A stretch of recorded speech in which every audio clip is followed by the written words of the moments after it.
Well, let's get you the latest now on the upcoming BRICS summit. CGTN's Uche Okoronkwo is in Xiamen in China for us. Uche, delegates will soon be arriving in the city of Xiamen for the summit. What updates can you bring us so far?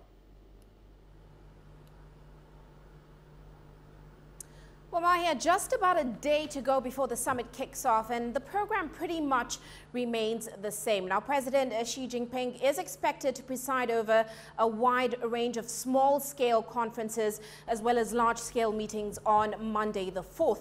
Now, we expect discussion to range from global economic situations, governance, international and regional debates, and as well as national security and development as well. Now, on ground here in Xiamen, it's obvious that preparations are in full swing. Of course, thousands are expected in the city, not just delegations from BRICS member states, but of course from the other 5 other states invited. Now, Xiamen is a popular tourist destination, being a coastal city, so it definitely is up to the task in terms of developed infrastructure and hotels as well as exhibition halls. Now, aside from the main conference hall, they have put in place a 15,000 square meter media center, which we will expect will provide services to the press. About 2,000 volunteers have also been trained, and you can see them suddenly directing visitors across the city. Now, also, security is pretty tight everywhere, though we are told the roads and some shops will remain open during the summit. Mahia? Now, Uche, of course, there had been some concern that a border dispute between China and India could impact talks at the summit, but that does seem to have been resolved. What more can you tell us? Well, Mahia, the border dispute definitely did raise some questions and concerns about the possibility of meaningful discussion taking place at this BRICS summit this weekend. The good news is the two have ended that border standoff for now.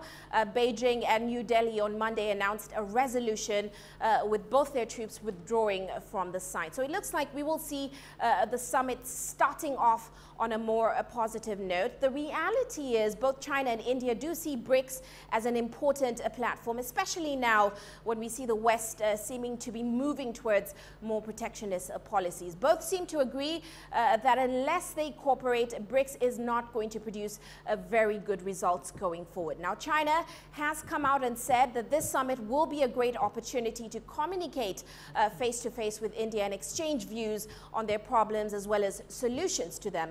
Experts also say that the recent border standoff between the two has shown that BRICS now needs to establish a method for sorting out problems amongst member states. Some observers also say that they see a setting like BRICS as one of the few places where the world's 2 most populous countries can work together despite their differences and this tension. Now, as delegations and business executives are arriving here in Xiamen, they'll certainly need some help navigating this beautiful city, but the BRICS organizers have them covered. They've trained thousands of volunteers who are being deployed to the city streets and summit venues. Well, CGTN's Jim Spellman met up with some of them.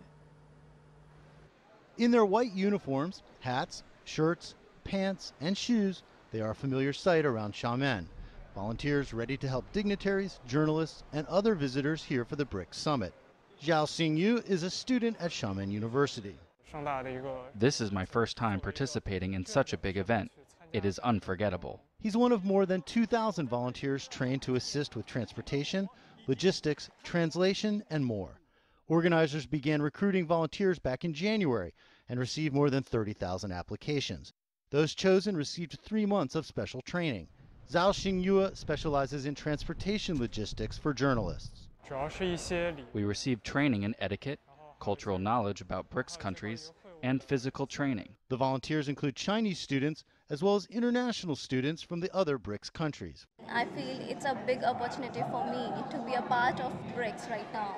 As the city fills with visitors who are unfamiliar with Xiamen, speak many languages, and come from different cultures, the volunteers have become an essential part of the BRICS summit. Su Zhimeng says she is honored to play a part in making the summit a success. It's an international event, both culturally and economically, and also it's a good opportunity to show China's image as a major country.